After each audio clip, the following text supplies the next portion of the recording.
Beredar di media sosial curhatan seorang pria bayar denda hampir 5 juta rupiah karena mengotori sprei kamar hotel. Awalnya video tersebut diunggah akun TikTok @anadevana8, Senin, tanggal 13 Desember tahun 2021.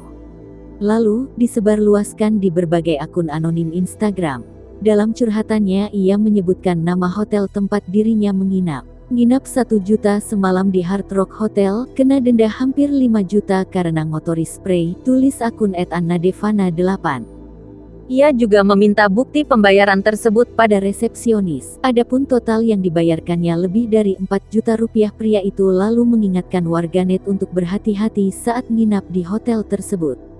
Ia juga berjanji seumur hidup tidak akan pernah menginap di hotel itu lagi. Banyak warganet berkomentar tentang video viral itu.